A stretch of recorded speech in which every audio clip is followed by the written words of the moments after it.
ಪ್ಲಾಜಾದಲ್ಲಿ ಸಾರ್ವಜನಿಕರಿಂದ ಅಕ್ರಮವಾಗಿ ಹಣ ವಸೂಲಿ ಮಾಡುತ್ತಿರುವ ಆರೋಪ. ಟೆಂಡರ್ ಅವಧಿ ಮುಗಿದಿದ್ದು ಹಾಗೂ ಟೋಲ್ ಮಧುಗಿರಿ ತಾಲೂಕು ಮಿಡಿಗೇಶಿಗೆ ಸ್ಥಳಾಂತರ ಆಗಿದ್ದರೂ ಸಹ ಅಕ್ರಮವಾಗಿ ಟೋಲ್ ಹಣ ಪಡೆಯುತ್ತಿದ್ದಾರೆಂದು ಕೊರಟಗೆರೆ ತಾಲೂಕಿನ ಭೀಮ್ ಆರ್ಮಿ ಸಂಘಟನೆ ಕಾರ್ಯಕರ್ತರ ಪ್ರಶ್ನೆ. ವಾಹನ ಚಾಲಕರಿಂದ ಹಗಲು ದರೋಡೆಗೆ ಮುಂದೆ ಬಂದಿದ್ದಾರೆ ಟೋಲ್ ಪ್ಲಾಜಾದವರು. ತಾಲೂಕು ತುಂಬಾಡಿ ಟೋಲ್ ಫ್ರೀ ವಸೂಲಿ. ಒಂದು 4 ಚಕ್ರ ವಾಹನಕ್ಕೆ 30 ರೂಪಾಯಿ ಹಣ ವಸೂಲಿ. ಭಾರಿ ವಾಹನಗಳಿಂದ 50 ರಿಂದ 100 ರೂಪಾಯಿ ವಸೂಲಿ ಮಾಡುತ್ತಿದ್ದಾರೆ. ಭೀಮ್ ಆರ್ಮಿ ಸಂಘದ ಅಧ್ಯಕ್ಷ ಹಾಗೂ ಪದಾಧಿಕಾರಿಗಳಿಂದ ತೀವ್ರ ವಿರೋಧ. ಸ್ಥಳಕ್ಕೆ ದೌಡಾಯಿಸಿದ ಕೊರಟಗೆರೆ ಪೊಲೀಸ್. ಟೋಲ್ ಅವಧಿ ಮುಗಿದಿದ್ದರೂ ಸಹ ಲೆಕ್ಕಕ್ಕೆ ಇಲ್ಲದೆ ಹಣ ವಸೂಲಿ ಮಾಡುತ್ತಿದ್ದಾರೆ. ತುಮಕೂರಿನಿಂದ ಕೇವಲ 30 ಕಿಲೋಮೀಟರ್ ದೂರದಲ್ಲಿರುವ ತುಂಬಾಡಿ ಮಧ್ಯೆ 2 ಟೋಲ್ ಪ್ಲಾಜಾ. ಜನರಿಂದ ಹಗಲು ದರೋಡಿ ಮಾಡುತ್ತಿರುವ ಟೋಲ್ ಪ್ಲಾಜಾಗಳು.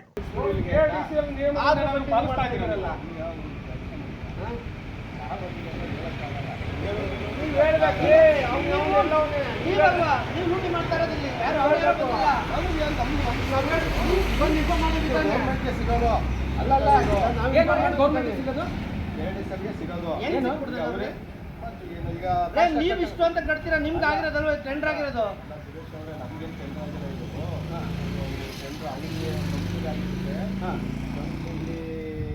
ಅವರು ಫಾಸ್ಟ್ ಆಗಿ ಮಾಡಿರ್ತಾರೋ ಇಲ್ಲ ಟೆಂಡರ್ ಅಮೌಂಟ್ ವಾರದಷ್ಟು ಅಂತ ಕಟ್ತಾರೋ ಅವ್ರಿಗೆ ಏನೇ ಕಟ್ಟಿಲಿ ಗುರು, ಅದು ನಾವೆಲ್ಲ ಲೇಬರ್ಗಳು, ಅದು ನಿಮ್ಮ ಕೈಲಿರ್ಬೋದು ನಮ್ಮ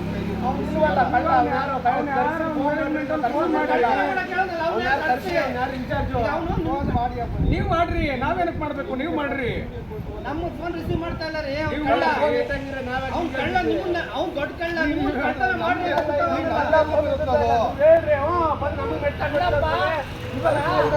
ನೀನು ನಮಗೆ ಬೇಕಾಗಿರೋ ನೀನು ಅಲ್ಲ ಕಳ್ಳ ಕೆಲಸ ಮಾಡ್ತಾರೆ. ಓರಿ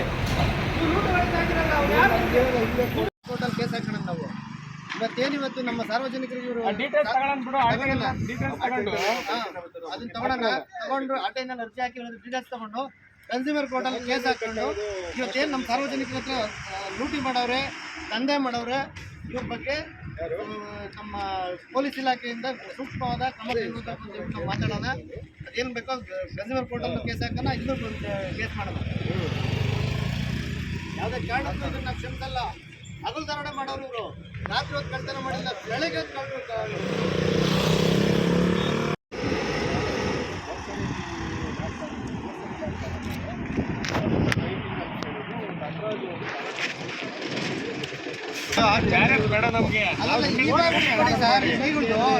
ಈಗ ಲೂಟಿ ಮಾಡ್ತಾ ಇದ್ರಲ್ಲ, ಈಗ ದರೋಡೆ ಮಾಡ್ತಾ ಇದ್ರಲ್ಲ.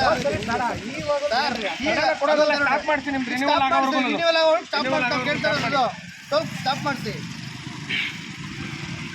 ರಿನ್ಯೂವಲ್ ಆಗೋವರೆಗೂ ಸ್ಟಾಪ್ ಮಾಡಿ.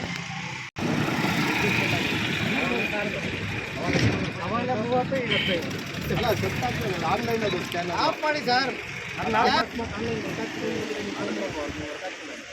ಅಲ್ಲಿ ಮಹಾರಾಷ್ಟ್ರದಲ್ಲೇ ಬರ್ಬೇಕು, ಅವ್ರು ರೆಡಿ ಮಾಡೋಕ್ಕಾಗಲ್ಲ, ಅಲ್ಲಿವರೆಗೂ ಕಟ್ಟಾಗಲ್ಲ. ಅಣ್ಣ ನಮ್ಗೆ 800 ಜನ ಟೀಮ್ ಇರೋದು ಕೊಡಗೆರೆ ಮಧುಗಿರಿ ಗ್ರೂಪಲ್ಲಿ ಒಂದೇ ಒಂದು ಮೆಸೇಜ್ ಹಾಕಿದ್ರೆ ಎಲ್ಲ 800 ಜನ 150-200 ಜನ ಅಂತ ಬಂದೇ ಬಿಡ್ತಾರೆ. ನೀವು ಈ ಥರ ಎಲ್ಲ ದೌರ್ಜನ್ಯ ನಾಚಿಕೆ ಇದು. ಸೊ ನಾವೆಲ್ಲಿದ್ದೀವಿ? ಕರ್ನಾಟಕ ರಾಜ್ಯದಲ್ಲಿದ್ದೀವಿ. ಅದು ನಮ್ಮ ಪ್ರೋತ್ಸಾಹ ಕ್ಷೇತ್ರದಲ್ಲಿ ಇದ್ದಾರೆ. ನೀನು ಕಾಲ್ ಮಾಡ್ತಾ ಇದೆಯಲ್ಲ ಇಲ್ಲಿ. ನಮ್ಮ ಸಾಹೇಬ್ರ ಗಮನಕ್ಕೆ ಹೋದ್ರೆ ಏನಾಗ್ಬೇಕ್ರಿ? ಅಲ್ಲ, ನಮ್ಮ ಸಾಹೇಬ್ರ ಗಮನಕ್ಕೆ ಹೋದ್ರೆ ನೋಟಿಫಿಕೇಶನ್ ಆದಾಗ ಏನು ಗೊತ್ತಿಲ್ಲದೆ ಇರಲ್ಲ.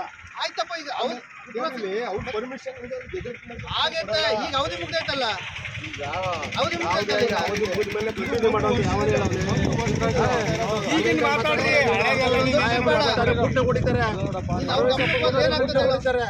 ಅವಧಿ ಮುಗ್ದೈತೆ ಕ್ಲೋಸ್ ಮಾಡ್ಕೊಂಡು ಕೆಲಸ ಮಾಡ್ತಿದ್ರೆ ಅವಧಿ ಮುಗಿದ ಮಾಡೋದಕ್ಕೆ ಅವ್ರ ಹೆಸರು ಕಳಿಸ್ತೀರಾ? ನೀವು ಮಿಡ್ರುಗುಟ್ಟಿ ಕೆಲಸ ಮಾಡೋದಕ್ಕೆ ಅವ್ರ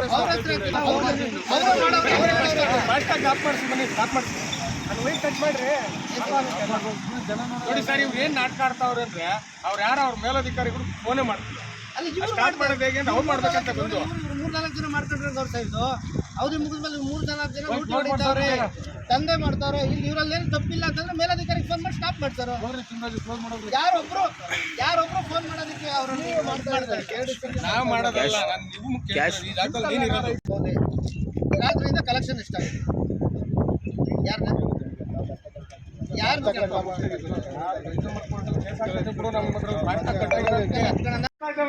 ಫಾಸ್ಟಾಗಿ ಆಫ್ ಮಾಡ್ತೀವಿ ಫಸ್ಟು.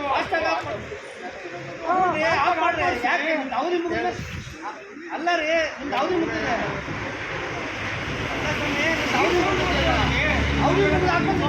ಮತ್ತೆ ವಸೂಲಿ ಮಾಡ್ತಾ ಇದ್ದೀರಾ? ಯಾಕೆ ಈ ತರ ದಂಧೆ ಮಾಡ್ತಾ ಇದ್ದೀರಾ?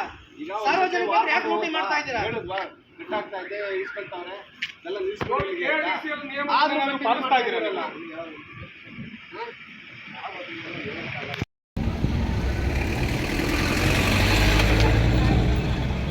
ಇವತ್ತು ಬೆಳಿಗ್ಗೆ ಕಟ್ಟಾಗಿರೋದಾ? ನಿಮಗೆ ಗೊತ್ತಿರಲಿಲ್ವಾ ಇಲ್ಲಿ ವಿಚಾರ? ಗೊತ್ತಿಲ್ಲ, ನಾವು 15-20 ದಿವಸಕ್ಕೊಂದ್ಸತಿ ಬರೋದು. ಹಾಂ, ನಮಗೇನಂತ ಗೊತ್ತಿಲ್ಲ. ತಮ್ಮದು ಯಾವ ಊರು? ನಮ್ಮ ಪಾವಗಡ. ಪಾವಗಡ. ಈಗ ಇದು ಕ್ಯಾನ್ಸಲ್ ಆಗಿರೋದು ನಿಮಗೆ ಗೊತ್ತಿರಲಿಲ್ವಾ? ಗೊತ್ತಿಲ್ಲ. ಆದ್ರೂ ಕಟ್ಟಾಗ್ತಾ ಇದೆ, ಫಾಸ್ಟಾಗಿ ಕಟ್ಟಾಗ್ತಾ ಇದೆ. ನಿಮ್ಮ ಹೆಸರು ಸರ್? ಅರವಿಂದ್ ಬಾಬು ಅಂತ. ಕೋಟಿಗಟ್ಟಲೆ ಲೂಟಿ ಹೊಡಿತಾ ಇದ್ದಾರೆ. ಅದಕ್ಕೆ ಅಧಿಕಾರಿಗಳು ಸಾಥ್ ಕೂಡ ಇದೆ. ರಾಜಕಾರಣಿಗಳು, ರಾಜಕೀಯ ವ್ಯಕ್ತಿಗಳು ಯಾರ್ಯಾರು ಕೈವಾಡ ಇದೆಯೋ ಗೊತ್ತಿಲ್ಲ. ಇವ್ರಿಗೇನು ಹೇಳೋರು ಕೇಳೋರು ಯಾರೂ ಇಲ್ಲ. ಇದೇ ರೀತಿ ಮುಂದುವರೆದ್ರೆ ಮುಂದಿನ ದಿನಗಳಲ್ಲಿ ಉಗ್ರವಾದ ಹೋರಾಟ ಮಾಡಬೇಕಾಗುತ್ತೆ. ಏನು ಕ್ಲೋಸ್ ಆಗಿದೆ, ಅವಧಿ ಮುಗ್ದಿದೆ, ಆದರೂ ಕೂಡ ಅಕ್ರಮವಾಗಿ ಇಲ್ಲಿ ಹಣ ವಸೂಲಿ ಮಾಡ್ತಾ ಇದ್ದಾರೆ ಸಾರ್ವಜನಿಕರಿಂದ. ಅದು ಫಾಸ್ಟಾಗಲ್ಲಿ ಆಟೋಮೆಟಿಕ್ಕಾಗಿ ಕಟ್ಟಾಗ್ತಾ ಇರುತ್ತೆ. ನಾವೀಗ ಹೀಗೆ ಮಧುಗಿರಿ ಮಾರ್ಗದಲ್ಲಿ ಹೋಗ್ತಾ ಇರೋಂಥ ಸಮಯದಲ್ಲಿ ನಮ್ಮ ವೆಹಿಕಲಲ್ಲೇ ಕಟ್ಟಾಗುತ್ತೆ. ಎಷ್ಟು 30 ರೂಪೀಸ್ ಏನೋ ಕಟ್ಟಾಗುತ್ತೆ. ಹಾಗಾಗಿ ನಾವು ಪ್ರಶ್ನೆ ಮಾಡಿ ಕೇಳಿದಾಗ ಇವ್ರದ್ದು ನೆನ್ನೆನೇ ಮುಗಿದೋಗಿರುತ್ತೆ. ಈ ಟೋಲು ವಸೂಲಾತಿ ಅವಧಿ ಏನಿರುತ್ತೆ, ಟೆಂಡ್ರು ನೆನ್ನೆನೇ ಮುಗಿದೋಗಿರುತ್ತೆ. ಆದರೂ ಕೂಡ ಇವರು ಅಕ್ರಮವಾಗಿ ಹಣ ವಸೂಲಿ ಮಾಡ್ತಾ ಇದ್ದಾರೆ. ಈ ಕೂಡಲೇ ಇವತ್ತೇನಾದರೂ ಸ್ಟಾಪ್ ಮಾಡಲಿಲ್ಲ ಅಂದರೆ ಮುಂದಿನ ದಿನಗಳಲ್ಲಿ ಉಗ್ರವಾದ ಹೋರಾಟ ನಮ್ಮ ಭೀಮಾರ್ಮಿಯಿಂದ ಉಗ್ರವಾದ ಹೋರಾಟ ಮಾಡ್ತೀವಿ. ಭೀಮಾರ್ಮಿ ಜಿಲ್ಲಾ ಉಪಾಧ್ಯಕ್ಷ ನವೀನ್ ಕುಮಾರ್ ಜೈನ್.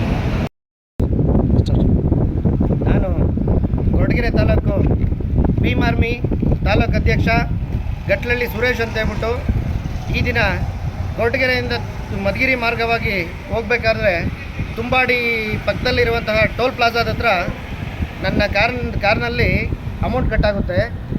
ಆವಾಗ ನಾನು ನೋಡ್ಕೊಂಡಾಗ ಇದರ ಅವಧಿ 18ನೇ ತಾರೀಕು ಮುಗಿದಿರ್ತದೆ. ಟೋಲ್ ಪ್ಲಾಜಾದು 18/6/25ಕ್ಕೆ ಈ ಟೋಲ್ ಪ್ಲಾಜಾದ ಅವಧಿ ಮುಗಿದಿರ್ತದೆ.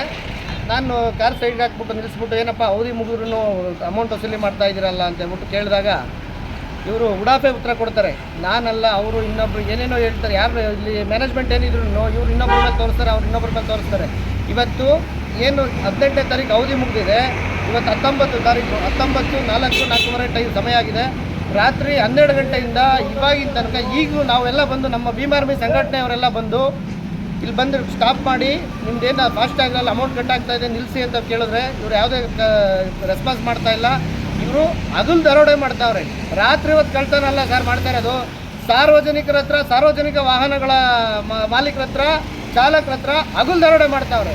ಇಲ್ಲಿ ಕೇಳಕ್ಕೆ ಬಂದವ್ರ ಮೇಲೆಲ್ಲನೂ ದಬಾಯಿಸಿ ದೌರ್ಜನ್ಯ ಮಾಡಿ ಲೋಕಲ್ನವರು ರೌಡಿಸಮ್ ಮಾಡ್ತಾರೆ. ಇದನ್ನು ಕೂಡಲೇ ಈಗ ಟೋಲ್ ಪ್ಲಾಜಾ ಇವತ್ತೇ ಸ್ಟಾಪ್ ಮಾಡಬೇಕು ಅಂತ ನಾವೆಲ್ಲ ಬಂದಿದ್ದೀವಿ. ಈಗ ಆಲ್ರೆಡಿ ತಹಶೀಲ್ದಾರ್ಗೆ ತಿಳಿಸಿದ್ದೀವಿ, ಮತ್ತು ಪೊಲೀಸ್ ಇಲಾಖೆಯವ್ರಿಗೂ ತಿಳಿಸಿದ್ದೀವಿ, ಮತ್ತು KRDCL ಅವ್ರಿಗೆ ನಾನು ಕಂಪ್ಲೇಂಟ್ ರೈಸ್ ಮಾಡಿದ್ದೀನಿ. ವಾಟ್ಸಪ್ಪಲ್ಲಿ ಅವ್ರಿಗೂ ಕಂಪ್ಲೇಂಟ್ ರೈಸ್ ಮಾಡಿದ್ದೀನಿ. ನಾನು ಇಲ್ಲಿ ಏನು ಮಾಡಬೇಕು ಎಲ್ಲರಿಗೂ ಬಂದು ರಿಕ್ವೆಸ್ಟ್ ಮಾಡ್ತಾಯಿದ್ದೀನಿ, ಬೇಡಪ್ಪ ಸಾರ್ವಜನಿಕರ ಹತ್ರ ಲೂಟಿ ಹೊಡಿಬೇಡ್ರಿ, ಹಣ ವಸೂಲಿ ಮಾಡಬೇಡಿ. ನೀವು ನಿಮ್ದು ಏನಾದರೂ ಇದ್ದರೆ ತೊಗೊಂಬನ್ನಿ ಅಂತ ಕೇಳಿದ್ರೆ ನಮ್ದಿಲ್ಲ ಸರ್ 18ನೇ ತಾರೀಕು ಕ್ಲೋಸ್ ಆಗಿದೆ ಅಂತ ಅವರು ಹೇಳ್ತಾವ್ರೆ. ನನ್ನ ಹತ್ರ ಲೆಟ್ರ್ ಇದೆ 18ನೇ ತಾರೀಕು ಕ್ಲೋಸ್ ಆಗಿರೋದಕ್ಕೆ, ಆದರೂ ವಸೂಲಿ ಮಾಡ್ತಾವ್ರೆ. ಫಾಸ್ಟಾಗಿ ಅಮೌಂಟ್ ಕಟ್ಟಾಗ್ತಾ ಇರೋದನ್ನ ನಿಲ್ಲಿಸ್ತಾ ಇಲ್ಲ. ಇದನ್ನು ನಿಲ್ಲಿಸಬೇಕು ಮತ್ತು ಈ ಟೋಲ್ ಪ್ಲಾಜಾನ ಇಮಿಡಿಯೇಟ್ ಈ ಕ್ಷಣನೇ ರದ್ದುಗೊಳಿಸಬೇಕು ಅಂತ ಹೇಳ್ಬಿಟ್ಟು ಮೇಲಧಿಕಾರಿಗಳ ಹತ್ರ ನಾನು ಕೇಳ್ಕೊತಾ ಇದ್ದೀನಿ. ತಿಮ್ಮರಾಜು ಅಂತೇಳಿ ಕೊರಟಗೆರೆ ತಾಲೂಕು ಗಂಡೇದೇವರಲ್ಲಿ ನಾವು ಇಲ್ಲೇ ಸುತ್ತ ಕೆಲಸ ಮಾಡ್ಕೊಂಡಿದ್ದೀವಿ. ಈಗ 4 ತಿಂಗಳಿಂದ ಇಲ್ಲ 1 ವರ್ಷದಿಂದಲೇ ಇದು ಕ್ಲೋಸ್ ಆಗಿತ್ತು. ಅದೇನಾಗಿದೆ ಅಲ್ಲಿ ಇದು ಈ ಟೋಲು ಹಸ್ತಾಂತರ ಆಗಿದೆ. ಎಲ್ಲಿ ಚಂದ್ರಭಾವಿ ಗೇಟ್ ಹತ್ರ ಹಸ್ತಾಂತರ ಆಗಿದೆ, ಅಲ್ಲಿ ಕೆಲಸ ಮಾಡ್ತಾ ಇದ್ದಾರೆ. KRDCLನವರು ಅಲ್ಲಿ ಕೆಲಸ ಮುಗಿಯೋವರೆಗೂ ಇದನ್ನು ರನ್ನಿಂಗ್ ಕೊಡ್ತಾ ಇದ್ದಾರೆ. 2 ತಿಂಗಳು 3 ತಿಂಗಳು ರನ್ನಿಂಗ್ ಕೊಡ್ತಾ ಇದ್ದಾರೆ. ಅದು ಏನಾಗಿದೆ ಅಂದರೆ ಈ ತಿಂಗಳು 15ನೇ ತಾರೀಕಿಗೆ ಕ್ಲೋಸ್ ಆಗಿತ್ತು. ಈಗ ಪ್ರತಿ ಮಂಗಳವಾರ 12,70,78,000 ರೂಪಾಯಿ ಪ್ರತಿ ವಾರಕ್ಕೆ ಒಂದು ಸರಿ ಅಮೌಂಟು KRDCLಗೆ ಅಮೌಂಟ್ ಕಟ್ಟಾಗುತ್ತೆ. ಅದು ಈಗಾಗಲೇ ಹಿಂದೆ ನಮ್ಮ ಕರ್ನಾಟಕ ರಾಜ್ಯ ರಕ್ಷಣೆ ವೇದಿಕೆ ಅಧ್ಯಕ್ಷರು ನಟರಾಜ್ ಅವರು ಕೂಡ ಆಪೋಸ್ ಮಾಡಿದರು. ಅದನ್ನು ನಾವು ತಾಲೂಕು ಆಫೀಸ್ಗೆ ರೆಫರ್ ಮಾಡಿದ್ವಿ, ಡಾಕ್ಯುಮೆಂಟ್ಸು ಕೊಟ್ಟಿದ್ವಿ. ಸೊ ಅದು ಏನಾಗಿದೆ, ಒಂದು ದಿವಸ ಲೇಟ್ ಆಗ್ಬೋದು, 2 ದಿವಸ ಲೇಟ್ ಆಗ್ಬೋದು. ಅದು ಲೇಟ್ ಆದರೂ ಕೂಡ ಗೌರ್ಮೆಂಟ್ಗೆ ಈ ಅಮೌಂಟನ್ನು ತಲುಪಿಸ್ತಾರೆ. ಬಟ್ ಅಲ್ಲಿ ಅಫಿಷಿಯಲ್ಸು ಏನೋ ಮೀಟಿಂಗ್ಗಳು ಇನ್ನೊಂದು ಮತ್ತೊಂದು ಏನೋ ಇರೋದ್ರಿಂದ 1 ದಿವಸ 2 ದಿವಸ ಆಗಿರ್ಬೋದು, 2 ತಿಂಗಳು ಅಲ್ಲಿ ಕೆಲಸ ಮುಗಿಯೋರು 2 ತಿಂಗಳು 3 ತಿಂಗಳು 2 ತಿಂಗಳು 3 ತಿಂಗಳು ಅಂತ ಲೆಟರ್ಗಳು ಕೊಡ್ತಾ ಇದ್ದಾರೆ. ಹಾಗಾಗಿ ಈ ಹಸ್ತಾಂತರ ಆಗಿರೋದ್ರಿಂದ ಅಲ್ಲಿ ಕೆಲಸ ಮುಗಿಯೋರು ಇದು ರನ್ನಿಂಗಲ್ಲೇ ಇರುತ್ತೆ. ಸೊ ಹಂಗಾಗಿ ನಾವಿಲ್ಲಿ ಕೆಲಸ ಮಾಡ್ತಾ ಇರ್ತೀವಿ, ನಮಗೂ ಪೇಮೆಂಟ್ ಇದಿರ್ಬೋದು, ಇನ್ನೊಂದು ಮತ್ತೊಂದು ಇರ್ಬೋದು, ಏನೂ ತೊಂದರೆ ಆಗಿಲ್ಲ ಇಲ್ಲಿ. ಈಗ ಇಷ್ಟು ನಾನು ಹೇಳೋದಕ್ಕೆ ಬಯಸ್ತೀನಿ. ನೀವು ರಿನ್ಯೂವಲ್ ಯಾಕೆ ಮಾಡ್ಕೊಂಡಿಲ್ಲ? ಈಗ ನಿನ್ನೆ ಮುಗಿದು 3 ವರ್ಷಕ್ಕೆ ಟೆಂಡರ್ ಆಗಿತ್ತಿದ್ದು. 3 ವರ್ಷದಿಂದ ಆದಮೇಲೆ ಹಸ್ತಾಂತರ ಆಗಬೇಕು ಅಂತ ಹೇಳ್ಬಿಟ್ಟು ಲೆಟ್ರ್ ಬಂದಿದೆ. ಹಸ್ತಾಂತರ ಆದಮೇಲೆ 1 ವರ್ಷದಿಂದಲೂ 3 ತಿಂಗಳು 4 ತಿಂಗಳು ಹಿಂಗೆ ರಿನ್ಯೂವಲ್ ಕೊಡ್ತಾ ಇದ್ದಾರೆ. ಅಲ್ಲಿ ಕೆಲಸ ಮುಗಿಯೋವರೆಗೂ ರಿನ್ಯೂವಲ್ ಕೊಡ್ತಾ ಇದ್ದಾರೆ. ಅದೇ ಪ್ರಕಾರ ನಡೀತಾ ಇದೆ ಇದು. ಅಲ್ಲ, ಈ ಬಾರಿ ಯಾಕೆ ತಗೊಂಡಿಲ್ಲ ಅಂತ? ಈ ಬಾರಿನೂ ಅಷ್ಟೇ ಅಲ್ಲಿ ಕೆಲಸ ಮುಗ್ದಿಲ್ಲ, ಹಂಗಾಗಿ ಅವರು ಸರ್ ನೆನ್ನೆ ಕ್ಲೋಸ್ ಆಗಿದೆ. ಬಟ್ ಆದರೆ ಇವತ್ತು ನಾಳೆ ಇಲ್ಲ ಒಂದು ವಾರದಲ್ಲಿ ಅದು ಲೆಟ್ರು ಆಟೋಮೆಟಿಕ್ ರಿನ್ಯೂವಲ್ ಕೊಡಲಿಲ್ಲ ಅಂದ್ರೂ ಅವರು ಇದೇ ಡೇಟ್ ಸೇರಿಸಿ ಅವ್ರು ರಿನ್ಯೂವಲ್ ಕೊಡ್ತಾ ಇದ್ದಾರೆ. ಅವತ್ತಿಂದಲೂ ಅಷ್ಟೇ ರಿನ್ಯೂವಲ್ ಕೊಡ್ತಲೇ ಇದ್ದಾರೆ. ಅದನ್ನು ಈಗ ಟೋಲಲ್ಲಿ ಆಂಬುಲೆನ್ಸ್ ಮತ್ತು ಶೌಚಾಲಯದ ವ್ಯವಸ್ಥೆ ಇರಬೇಕು, ಆಂಬುಲೆನ್ಸು ಇಲ್ಲ, ಶೌಚಾಲಯ ಇಲ್ಲ ಅಂತ ಹೇಳ್ಬಿಟ್ಟು ಅವ್ರು ಆರೋಪ ಮಾಡ್ತಾ ಇದ್ದಾರೆ. ಆಂಬುಲೆನ್ಸ್ ವ್ಯವಸ್ಥೆ KSHIP ಸೇರಿರೋದು, ಇದು KDSLಗೆ ಸಂಬಂಧ ಇಲ್ಲ. KSHIP ರೋಡ್ ಮಾಡಬೇಕಾದ್ರೆ KSHIP ಕೊಟ್ಟಿದ್ದಾರೆ. ಅದು ಪ್ರತಿ 20 ಕಿಲೋಮೀಟ್ರಿಗೆ ಒಂದು ಆಂಬುಲೆನ್ಸ್ ಅಂತ ಕೊಟ್ಟಿದ್ದಾರೆ. ಸೊ ಅವರು KSHIPಗೆ ಆಂಬುಲೆನ್ಸ್ ಸಂಬಂಧಪಟ್ಟಿರೋದು KSHIP ಇರುತ್ತೆ. ಶೌಚಾಲಯ ಅಂದ್ರಲ್ಲ, ಶೌಚಾಲಯ ಇದೆ ಇಲ್ಲಿ. ಶೌಚಾಲಯ ಆಲ್ರೆಡಿ ನಾವೇ ಮಾಡಿಸಿದ್ವಿ. ಈಗ ಇದನ್ನೆಲ್ಲ ಕಾಂಟ್ರಾಕ್ಟ್ ನಾವೇ ಅಲ್ಲ, ಶೌಚಾಲಯ ಇದೆ. ಬೆಳಗ್ಗೆ ಬಾರದ್ರಲ್ಲಿ ನೀವು ಏನು ಸಾಮಗ್ರಿಗಳು ಹಾಕೊಂಡಿದ್ದೀರಾ ಅದನ್ನ ನೋಡಿದೆ ನಾನು. ನಿಮ್ಮ ಶೌಚಾಲಯದಲ್ಲಿ ಸಾಮಗ್ರಿ ತುಂಬಿರ್ತಕ್ಕಂಥದ್ದು ನೋಡಿದೆ ನಾನು. ನೀವು ಕಣ್ಣಿಂದ ನೋಡಬಹುದು. ಇಲ್ಲಿ ನಾನು ವಿಡಿಯೋ ಮಾಡ್ಕೊಂಡಿದ್ದೀನಿ, ಹೇಳ್ತಿಲ್ಲ. ಕಣ್ಣಿಂದ ನೋಡಬಹುದು. ಇಲ್ಲಿ ಆಫೀಸ್ ರೂಮ್ ಒಂದಿದೆ. ಈ ಕಡೆ ಸ್ಟೋರ್ ರೂಮ್ ಎಲ್ಲ ಶಿಫ್ಟ್ ಮಾಡಿದ್ದೀವಿ ಆಲ್ರೆಡಿ. ಯಾಕೆಂದರೆ ಹಸ್ತಾಂತರವಾಗಿರೋದ್ರಿಂದ ಶಿಫ್ಟ್ ಮಾಡಿದ್ದೀವಿ. ಅಲ್ಲಿ ಕೆಲಸ ನಡೀತಾ ಇದೆ. ಅದೇ ಪ್ರಕಾರ ಇದು ಶಿಫ್ಟ್ ಆಗೋವರೆಗೂ ಇದು ನನಗೆ ಕಂಟಿನ್ಯೂ ಮತ್ತು ರಿನ್ಯೂವಲ್ ಎರಡೂ KDSL ಕೊಡ್ತಾರೆ. ಇಲ್ಲಿ ಆಂಬುಲೆನ್ಸ್ ಇರಲ್ಲ ಅಂತ ಹೇಳ್ತಿದ್ದಾರಲ್ಲ ಅವರು. ಆಂಬುಲೆನ್ಸು ಹೇಳಿದ್ವಿ, ನೀವು ಕೇಳಿದಂತೆ ನಾವು ಅವಾಗಲೇ ಹೇಳಿದ್ವಿ KSHIPಗೆ ಸಂಬಂಧಪಟ್ಟಿರೋದು ಅಂತ. ಆ KSHIPನವರು ಏನಾನ ಹತಾಚೂರಿ ಆದರೆ ಅವ್ರು ಕಳಿಸ್ಬೇಕು. ಅಕಸ್ಮಾತ್ ಅವ್ರು ಕಳಿಸ್ಲಿಲ್ಲ ಅಂದರೆ ನಾವೇ ಸ್ವತಃ ಒಂದು ಆಟೋದಲ್ಲಿರ್ಬೋದು, ಬೈಕಲ್ಲಿರ್ಬೋದು, ಇನ್ನೊಂದರಲ್ಲಿರ್ಬೋದು, ಮತ್ತೊಂದರಲ್ಲಿರ್ಬೋದು, ನಾವೇ ಆಸ್ಪತ್ರೆಗೆ ಸೇರಿಸ್ಬೋದು.